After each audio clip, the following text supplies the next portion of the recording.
Всем привет! Снимаем видео, в общем, наш Соболь. Ваня, привет, говорит. Ванькин Соболь, который Ваньке мы купили, в общем. Ванька молодец, все-таки хитрый парень. Он нас доконал, блин. Он нас все-таки обвел вокруг пальца. Ну, в общем, полезли мы поближе. Да, мне тоже смешно. Ну, смешно, это истерика уже. В общем, полезли мы менять здесь подшипники все. И начали крутить мотор, коленвал вращать. Вот здесь вот. И до этого мы заметили, что при заводке появляется такой звук, как бы такой стук, короче, так стык, короче. И потом, когда машина заводится, он пропадает. Стали крутить коленвал. Крутили, и в какой-то момент этот звук, он очень сильно... Я видео вот это, которое я снимал, я вставлю, где этот стук есть, когда мы уже разобрали, поняли, в чем причина. Ну, в общем, дальше. Ну, меня снимай, буду рассказывать. В общем, сами знаете, там, кто на Каменс ездит, да, то, что, ребята, ну, если стук появляется, то если там, например, вкладыши провернул, или там шатуны, что-то там, поршневые пальцы, то ремонт этого мотора обойдется вам минимум где-то, наверное, около 150 тысяч рублей. Это, ну, скажем так, в лучшем случае блок сюда стоит около 50 тысяч. Коленвал, он не ремонтируется, его не точат, потому что там уже, когда стачивают его, там снимается закалка, вот это вот первый слой металла, который закаленный. И есть ремонтные вкладыши, первый размер. Но когда их ставят, уже все, потом коленвал долго не ходит, он быстро износится, короче.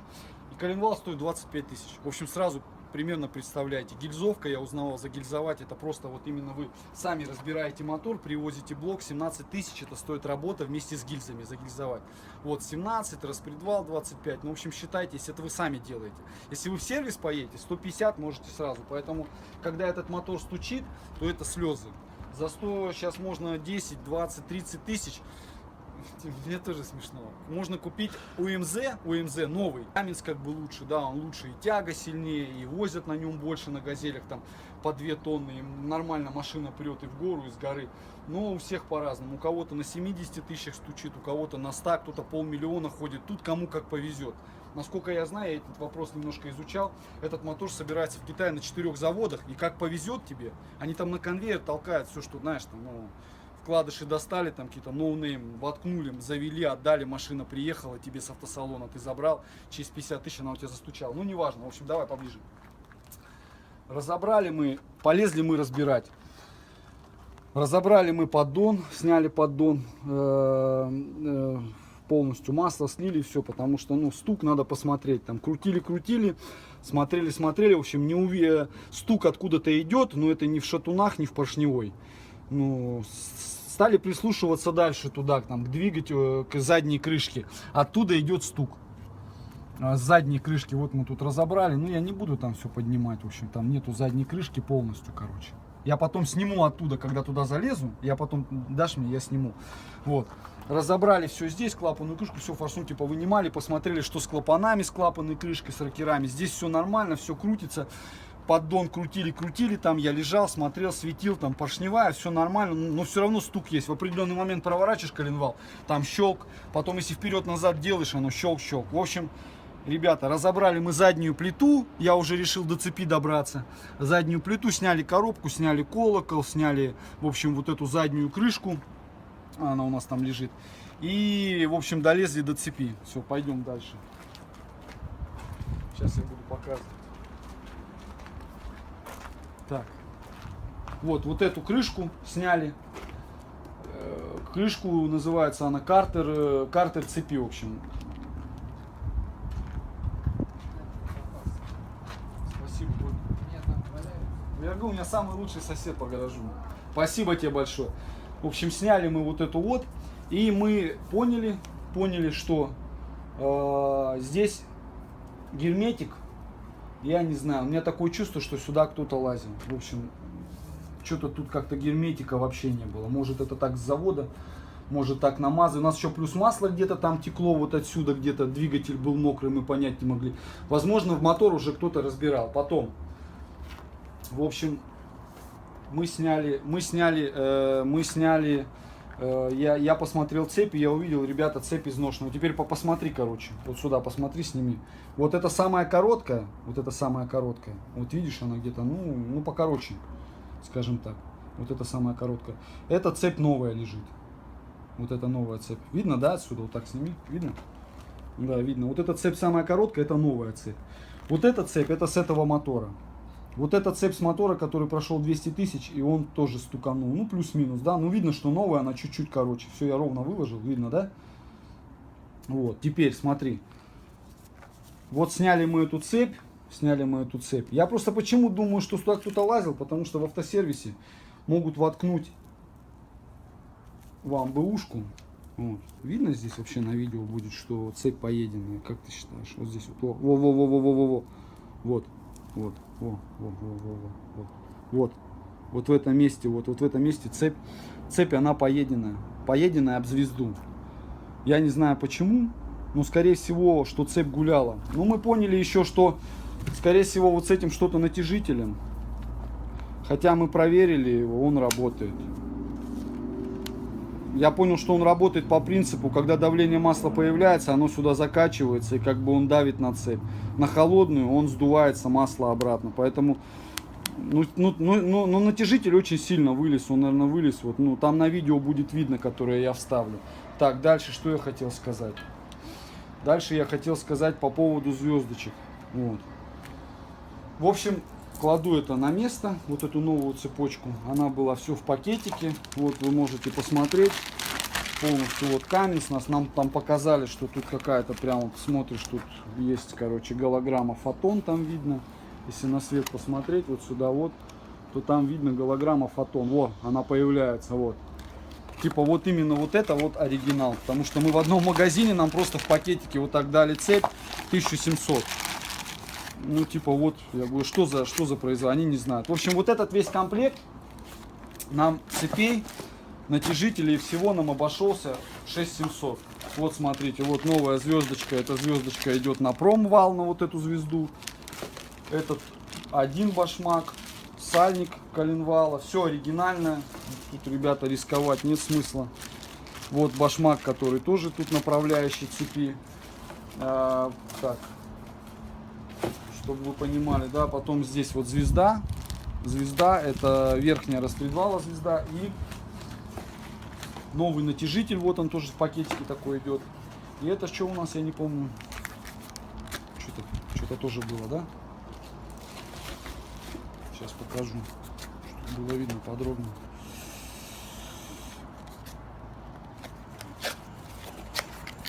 Сейчас коробочка будет. То же самое достал. Так, вот еще хотел просто показать. Это новая звезда. Это новая звезда. Вот я снял, а вот эта звезда, она поеденная. То есть эта звезда, вот она поеденная. Это звезда вот с этого мотора. Вот здесь вот еще между вот этим вот кольцом синхронизатора и вот этой звездой есть вот такая тонкая прокладка. Я снял, она почему-то стояла вот в этом месте. Вот эта вот прокладка. В мануале я просто думаю, что сюда кто-то в мотор лазил. В мануале вот эта прокладка, она стоит вот здесь. Она стоит сначала распредвал, потом вот это кольцо, и потом вот это кольцо синхронизатора. Я не знаю, сейчас буду разбираться, но в мануале нарисовано, что вот это кольцо, оно стоит первое, потом вот это второе, потом вот это вот это кольцо третье, кольцо синхронизатора. Так, потом, смотрите, еще хочу показать такой важный момент. Здесь, вот обрати внимание, что звезда, она идет с проточками. Здесь проточка меньше, вот с этой стороны, а с другой стороны проточка больше. Видишь, как сточены звезды? То есть здесь меньше, а здесь больше. Вот я взял двигатель, который у меня застучал. И вот у меня вот эта звезда, она здесь, вот она стоит сюда, наружу, вот этой проточкой, понял? Вот так вот. Маленькой проточкой вперед, не перепутайте, потому что, ну, я думаю, что, скорее всего, там что-то напутано. Я сейчас еще залезу, посмотрю под машину, почему так поела цепь. То есть вот тонкой, маленькой проточкой вперед, большой проточкой назад. Так, все, это то, что касательно вот этого. Еще то, что хотел показать. Я взял цепь, вот, я взял цепь, приложил звезду, и если мы прикладываем по первой звезде, вот здесь вровень, да, делаем, и смотрим по второй, видно здесь, нет, то получается у нас, что у нас вот эта вот звезда, она поеденная. Вот. Получается у нас видно, что зазор, короче, есть. Вот он. Как бы отсюда показать. Ну, на видеокамеру так не покажешь. Вот если мы прикладываем, то получается, что видно, что, короче, сейчас с какой стороны я уже прикладывал, смотрел. Ну, вот так вот сейчас я найду этот момент. Вот новая цепь. Вот. Новая звезда, то есть. Вот. И, короче, новая звездочка. Одну к одной прикладываешь. Получается, что вот это, ну, в общем, не видно будет, да. Получается, что вот эта вот звезда, она изношена. Это видно где-то примерно на миллиметр. Когда прикладываешь, потом смотришь, расхождение будет вот. Вот смотришь, потом расхождение будет на миллиметр. Видно вот сейчас? Вот так вот, да? Вот оно. Вот это расхождение. Вот. Одна звезда короче, а новая, она, то есть там меньше. Все, так, с этим разобрались. Сюда кладем, сюда кладем. В общем... Имейте в виду, что сюда нужно мазать герметиком. Здесь вообще прокладки нету на вот эту вот. Если полезете, конечно, не советую. Потом вот, пожалуйста, башмаки я снял. Это с застучавшего мотора. Здесь уже в одном месте видно, что здесь уже разъело. То есть уже разрушается как бы здесь. Ну, эти такие впадины такие появились, короче. А это вообще башмак наискосок съедена цепь. Вот здесь видно, да? Наискосок вот так вот съедена цепь. Почему так цепь наискосок ходит?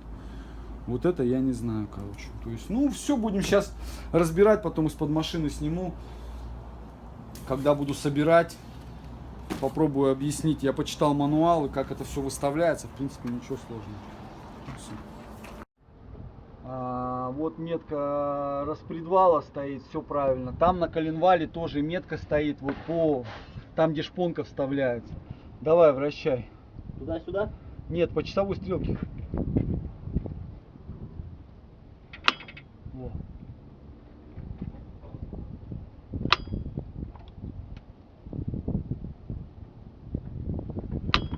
И вот. О, задавился назад.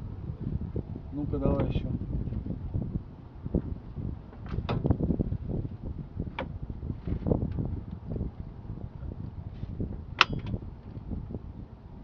Ага.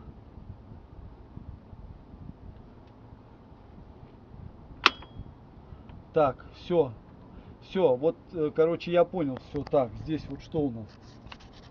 Ну, это вот как он должен, так вот он и стоит. Здесь, в принципе, что там? Вот. Ну, блин, дофиговато он, конечно, вышел, блин, если честно, блин. Он практически вышел, блин, вот его положение, вот положение. Вот, вот здесь, вот. Он вышел еще, блин, на сантиметр, наверное, короче, как минимум. Считай, как будто он выходит, как на этом. Так. Так, ну вот теперь уже продолжаю я из-под машины, скажем так. За качество прошу прощения. Извините, у меня это не терминатор, чтобы снимать тут. Ребят, ну все, мы поняли, в чем причина. В этом моторе рвала цепь. Вот сейчас вот если вы увидите здесь, вот видите на металле такие пробоины, короче. Вот.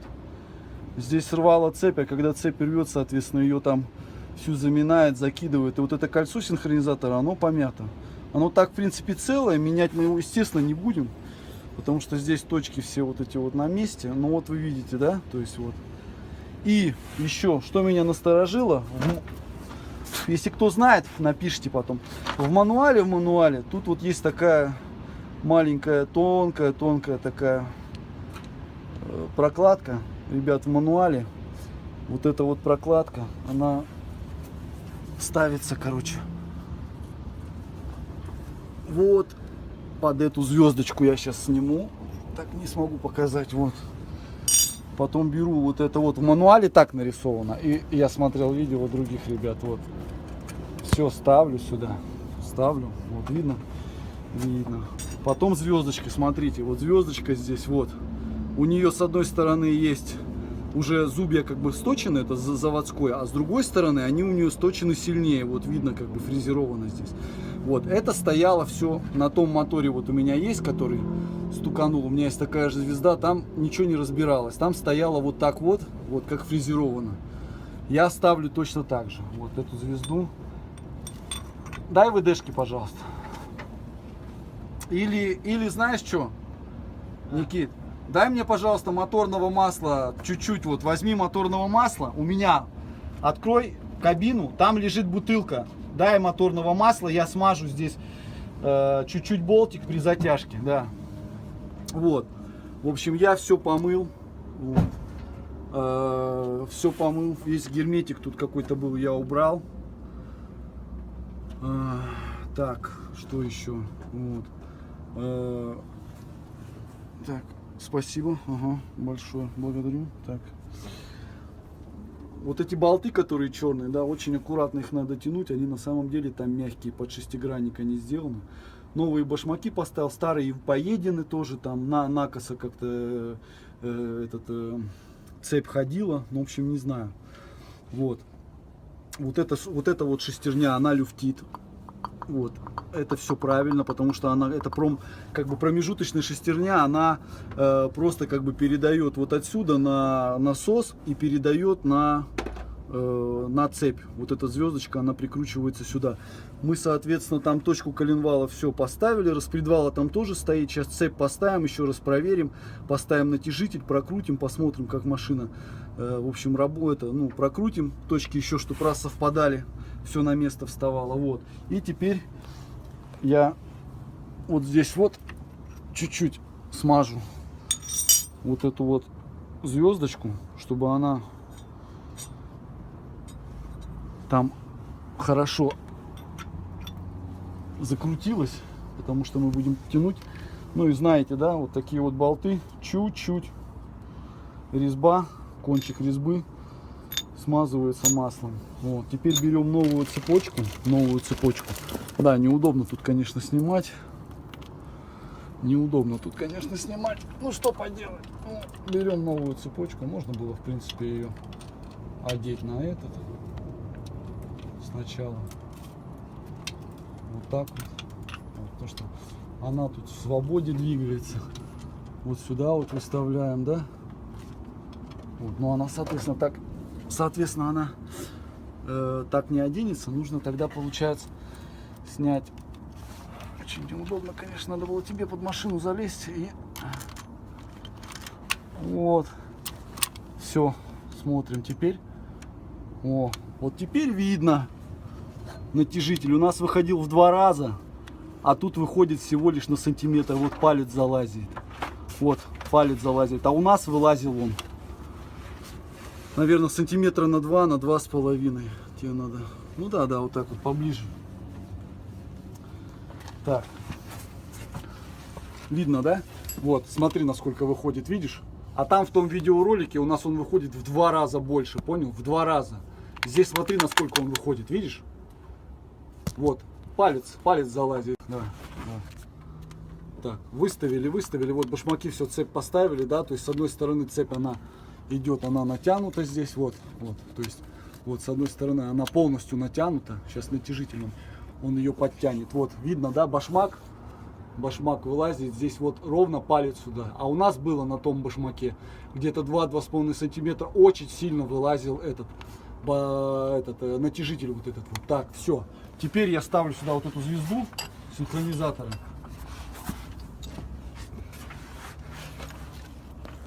Мотор ты тут пошевелил, да? Резьбу я смазал маслом на синхронизаторе. Так. В принципе, ничего сложного нету. Болт закручиваем. Вот. Так, все. Вот. Все, вот. Эта шестерня, она вот эта вот, которая, да, покажи вот ту шестерню вверх, покажи. Вот та шестерня, она там проворачивается, соответственно, она затягивается вот этим, а вот этот вот он садится там на шпонку. То есть по-другому тут, значит, там у нас стоит метка коленвала, мы шпонку туда вставили. Вот. Вверху тоже у нас стоит синхронизатор. Мы как ставили, так он и есть. Сейчас мы еще поправим его чуть-чуть. Он должен смотреть, короче, вот этот вот вот эта метка синхронизатора должна смотреть на датчик распредвала. Вот сейчас мы выставим там еще чуть-чуть. И все, вставим натяжитель. И потом уже будем ставить крышку. Здесь герметиком надо все промазывать, потому что здесь нету прокладки с завода вообще никакой. Здесь все садится на герметик. Вот. Ну и все. И потом, когда заведем, в принципе, покажем. Сейчас вот там на вакуумнике вторую метку выставим, посмотрим распредвала, чтобы там все было нормально. Ну все. Все. Выставили мы там на коленвале, коленвал мы выставили метку. Там мы все сделали, то есть цепь мы поставили. Натянули, получается, с левой стороны. Внизу коленвал стоит. Здесь мы проверили, у нас здесь все стоит. Я почитал на этом, на форуме. Ну, тут не видно уже ничего. Так у нас стояло, в принципе, так у нас и стоит, короче. Ничего мы не перекручивали, ничего мы не делали. То есть у нас верхняя точка мертвая. Сейчас, подожди, сделаю там. Все, выставили мы все метки. Внизу коленвал мы здесь зафиксировали, вы знаете, да, здесь в шкиве есть метка специальная. Вот, там мы цепь все выставили, натянули, получается, цепь с левой стороны. Здесь верхняя мертвая точка, вот я проверил, короче, вот видите, не падает электрод внутрь. Только не пишите там этот колхоз там и все остальное, потому что вот эта работа в сервисе стоит десятку, только работа. Плюс, короче, мы отдали 6700 за запчасти. Вот и подумайте, 17 тысяч рублей. Здесь мы купили только за 6700 запчасти. В любом случае, рано или поздно, владельцы каменцев, они с этим столкнутся. Тут либо капиталка, либо цепь. Ну, вы все равно с этим столкнетесь, поэтому, как говорится, ну, это неизбежно. В любом случае, кто-то будет когда-то менять цепь. Поэтому, вот, теперь еще хочу показать. Иди покажи сюда. Ребят, смотрите, когда мы сделали, все поставили, мы взяли теперь, когда мы выставили цепь, но мы не затянули еще звезду здесь, синхронизатора. Мы не затянули, сейчас мы ее затянем. Она затягивается по мануалу, написано 160 ньютонометров, короче. Мы затянем ее 150. Не будем мы играться сильно, потому что я боюсь, короче, чтобы ничего нигде не лопнуло. Вот. И теперь мы взяли палец, то есть натяжитель. Ребят, посмотрите, как он сильно отсюда выходит. Вот, видно его, нет? Так, посмотри. Ну, вот с моей стороны отсюда покажи. Вот отсюда покажи. Вот отсюда видно хорошо. Вот с этого вот. Да. Вот, как он сильно выходит, ребят. То есть там всего лишь он туда заходит на сантиметр. Вот у нас в том и проблема была, вот эти щелчки были, потому что там очень был большой люфт, и он там бился, то есть от отдачи. А он должен пружиной, силой пружины надавить, а потом масло попадает вот в этот канал, закачивает, и тогда, короче, он давит уже от давления масла. А потом он, когда мотор глушится, он сдувается, потому что масло с него вытекает. Мы уже это проверяли. То есть он не через вытекает, сейчас я покажу, не через вытекает не через вот этот вот шарик, да, который специально, да, тут клапан стоит, который держит, да, а вытекает вот отсюда. Вот на новом мы даже проверяли, мы закачали сюда масло, как гидрокомпенсатор, на него как на пружинку нажимаешь, и отсюда потихоньку вытравливает масло. То есть, когда, грубо говоря, машина стоит на холостом ходу, ну, то есть на заглушенная, то он разряжается сам. А когда подается масло, он как бы заряжается, натягивается цепь. Но все равно силой пружины вот этой внутри, он на нее давит. Сейчас я как бы вот этим вот результатом, скажем так, доволен. Мне нравится, что... Вот. Теперь мы ставим эту крышку, помазали здесь немножко. Вот крышка ставится здесь вниз, видно, что здесь ржавчина, потому что вот оттуда. Вот, теперь вот так вот мы ставим, берем мы вот эти вот болтики, они здесь, видать, специально длинные, сделаны для того, чтобы они туда, когда вы будете новую делать, вот, чтобы вы не давили, а задавливало именно вот болтиком. Так, вот, вылетел. Болтики длинные, да, чтобы, ну, не рукой давить, как бы пытаться его задавить, а чтобы вот этим вот кручиваешь, и он будет туда, главное резинку тут не повредить, которая нам аккуратно, мы ее маслом смазали, и все, и потом сейчас затянем коленвал, распредвал, вернее, затянем, как я сказал, 160, там затяжка по мануалу, я посмотрел в интернете по книжке, но на форумах пишут, ребята тянут 140. Говорит, что в принципе не надо сильно переигрывать, потому что не дай бог там что-то лопнет. Но когда болты не новые уже вы затягиваете, тоже надо головой думать, короче. Дури не надо. Да, без динамометрического ключа здесь тоже делать нечего. Вот. Ну, я купил, сейчас покажу. Раньше у нас был такой, вот, а сейчас я купил хороший корейский Кингтони. Вот, и выставил здесь вот затяжка, вот она сейчас. Здесь 154, я выставил 150. На ключе затяжку, вот видно, да, здесь ньютон на метр. С другой стороны здесь килограммы, короче. Вот. По килограммам здесь где-то, грубо говоря, получается. Вот. Да, когда выставляешь, потом здесь вот закручиваешь и до 2 щелчков.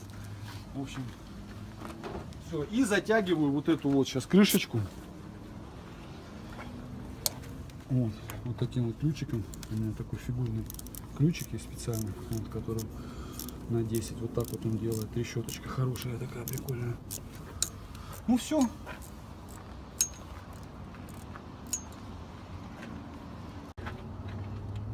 Так, ребята, крутим винил, пластинки. И с вами MC Каменс. Кстати, нету такого диджея MC Каменс. Там обязательно трек должен играть под бит и стук такой, стук Каменс. Тун-тун-тун. Так, вращай давай смелее. Вот так вот, да, интенсивнее, интенсивнее. И, ребята, теперь мы видим, что такого отстрела, такого звука в помине нету. И нету такого натяжения. То есть палец вышел где-то на сантиметр, грубо говоря, там с чем-то. Вот, тогда у нас было, вот я видео, которое вставлю, вы там увидите, посмотрите, да, в 2 раза больше. Все метки у нас совпадают. Теперь надо крышечку снова открутить, потому что когда вот эту плиту вы ставите, там 2 болтика, вот есть вот здесь вот один, и вот здесь вот второй, там крышечка, она помешает. Вот, поэтому нужно будет крышечку убрать. Здесь все герметиком промазывается. Сначала лучше поставить поддон на место, потому что потом будет его тяжело через вот эту вот плиту туда втолкнуть. Поэтому мы сейчас его снимем, помоем. Первым делом его просто оденем, не затягивая, чтобы потом плиту сюда поставить, чтобы он у нас болтался там на болтиках. И потом будем собирать, уже будем это и будем заводить. Но пока результат мне очень нравится, то что нету этого звука, потому что в тот момент, когда вот этот вот двигался, там было ты-тыщ, короче, вот такой звук. Ну, на видео это все есть. Ну все, ребят, давайте, ага. Так, ну все, поставили мы крышку заднюю, вот эту вот. Картер называется, картер цепи. Вот, и, в общем, вот эти болты, они по 15 килограмм, то есть по 150. Ну, по мануалу там вроде 160 вот такие болты. Но я болты не новые тянуть не стал, короче. Затянул, получается, 150 ньютон-метров. Ну, вот эти вот, они маленькие, закручиваются. На герметик полностью она вся мажется. Вот, и еще важно, вот здесь вот в этих вот тут вот под ними, там есть такие прорези. Там тоже прокладка резиновая, но она внутри. Тоже надо вот тут герметиком подмазывать. Вот здесь вот, и все. Вот только внизу, в нижней части. И новую прокладку. Вот. Ну, в принципе, все. Сейчас будем ставить стартер. Потом клапана отрегулируем. Ну и будем заводить, короче. Так, ребят. В общем, все мы там собрали. Поставили на место крышку. Поставили на место маховик. Все затянули, поменяли подшипник, который в маховике стоит, направляющий первичного вала от коробки. Потом сальник поставили, новый полностью, все. Ну, про это, как это делается, рассказывать не будем, это бессмысленно. Сейчас, ребят, мы проверили клапана полностью все, на всякий пожарный убрали эту бумагу, свою тряпочку, чтобы здесь грязи не насыпались. Потому что я в прошлом видео, когда говорил про регулировку клапанов, я там маленько оговорился. И чтобы вас не запутать, в любом случае, ты на меня снимай, в любом случае, если вы что-то делаете, ребят, сами лезете, то не с интернета там сильно, знаете, не смотрите, надо 2-3 источника, не полениться открыть интернет, мануал там, на форумах поспрашивать лишний раз, там вот так вот просто с первого встречного поперечного, потому что я тоже могу что-то ошибиться. Я говорю одно, делаю другое, и чтобы вы не влипли, лучше перепроверяйте, иди поближе. Вот, смотрите, я уже говорил об этом, все многие знают, здесь вот внизу есть точка, метка коленвала, ну, на шкиве метка коленвала, ВМТ, верхняя мертвая точка, вот она стоит. Вот, получается, сейчас открою. Так, первый ряд мы делали, да? Первый раз мы делали. Сейчас мы во втором положении, правильно? Вот, смотрите.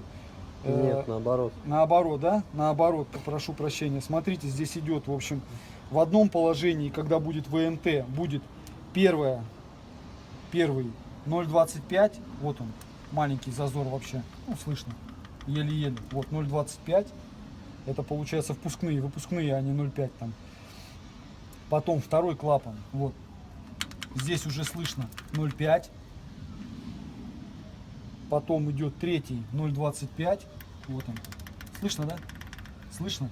0,25 и шестой клапан, раз, два, три, четыре, пять, шесть, шестой клапан 0,5 в одном положении, это одно из положений ВМТ. Потом мы перекручиваем, так, все я сказал, да? От прошлых хозяев нам тут досталось, короче, вот это регулировочный болт, здесь нету грани, вот, шестигранника, вам понадобится вот такая вот, ну, торкс 15, по-моему, там написано, да, вот сюда вот, регулировка, ключ на 10 и щуп, не знаю, там Димыч у меня все просил клапана отрегулировать, я уже видео снимаю, второй раз рассказываю. Так, все, потом мы, получается, перекручиваем коленвал, то же самое, такая же точка, он встает в эту же точку, перекрутить не полениться, нет? Никита, скажи, давай ключ я перекручу, ты снимай, вот эту возьму, где у нас ключ? Давай сниму, чтобы исправить, так сказать, свой косяк в эту же серию. Вот. Все, потихоньку пошли. Звука этого нету, который был у нас. Понял? Вот этот вот шлепок, который у нас был. Оп.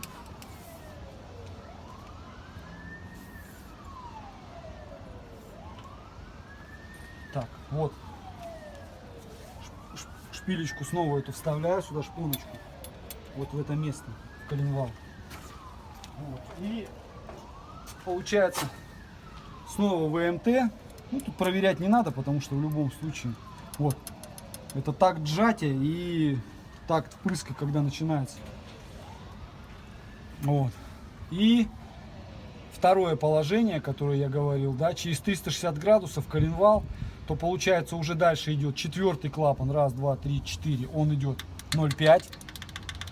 Вот. Я по мануалу смотрел, там написано 0,5 плюс-минус 0,02. То есть получается, ну, допускается зазор плюс-минус, но лучше 0,5, но не меньше и не больше 0,6 уже не надо, уже лишнее.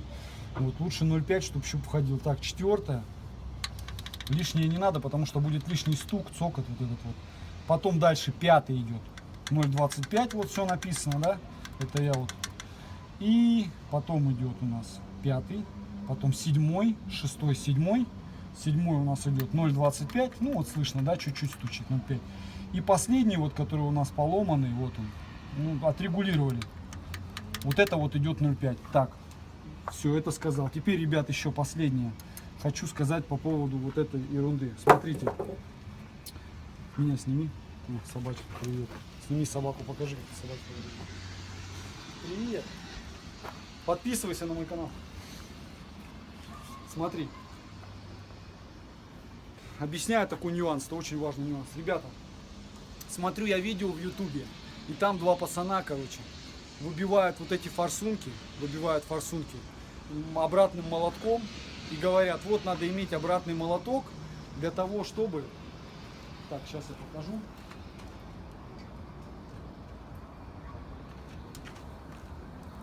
Обратный молоток, чтобы выбить форсунки. Смотрите, вот эти колодцы здесь, которые, да, вот они, вот эти колодцы, вот они все, да. Их нужно обязательно, эти колодцы все, видно, да, внутрь туда. Раз, два, три, четыре, куда садится форсунка. Ну все.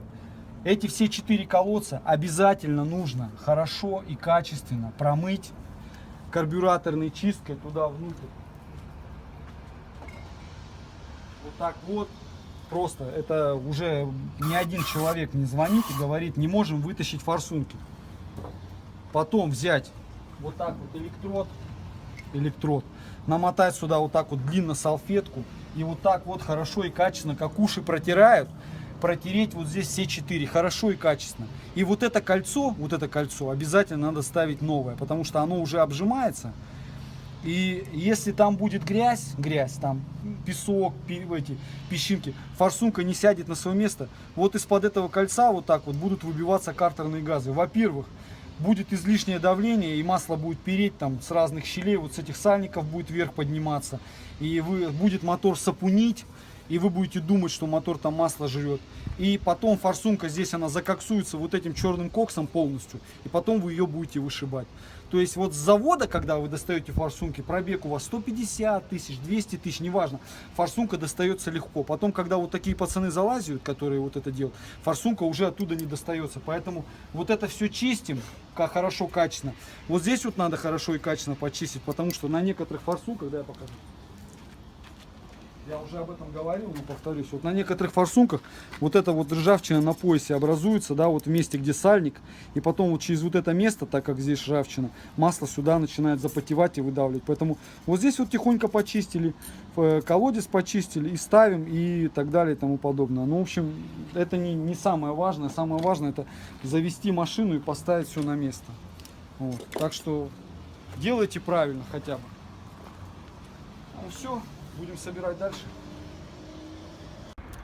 Привет. Ну, в общем, собрали мы машину. В тот день у нас не получилось этого сделать. То мы до 11 ночи ее ковыряли. В общем, дождь был, мы пока пересидели, переждали в гараже. В общем, собрали, отрегулировали клапана. В общем, машина работает сейчас хорошо, все заводится. Но вибрацию мы не победили на этом. Все равно вибрация есть на моторе. Мы будем... еще с форсунками на диагностику отвезем, посмотрим, что там с форсунками. Так, что хотел сказать. Ну, в общем, самое главное, в общем, даже матерые газелисты, когда покупают бэушную газель, все равно попадают на бабки, короче. Тут, в общем, отдали мы 6700 за комплект цепей, и десятку мы сэкономили, то, что в сервис не поехали. Ну, давай заведем. Здесь мы там новые эти поставили, новые шланги вот эти вот поменяли. Поменяли полностью масло. Но вибрация все равно вот стоит. Все равно есть вибрация. Так мотор работает ровно, но вибрация все равно есть. Ну как бы работает неплохо. Ну-ка газани, погазуй.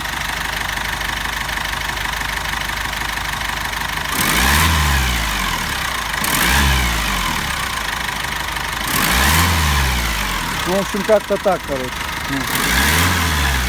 Ну, пробег уже у машины, сколько там пробег уже? Под... Ну, держи, пробег под 200 тысяч, уже лучше машина работать не будет, новее она не станет. Ну, в общем, как бы вот так.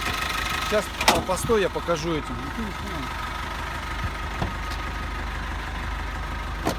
Хотим попробовать промыть форсунки винсом, снять полностью от бензобака шланги, отсоединить. И попробовать полностью, короче, попробовать прогнать на этой штуке. Я уже как-то делал на одной машине. Я не знаю, насколько оно помогает. Там эффекта такого дикого не видно. Но что попробовать, в принципе, штука это стоит там 600 рублей в магазине. Ничего хуже, как говорится, не будем. Попробуем промыть форсунки, посмотреть, как она будет работать потом после этого. Ну все, всем привет, подписывайтесь.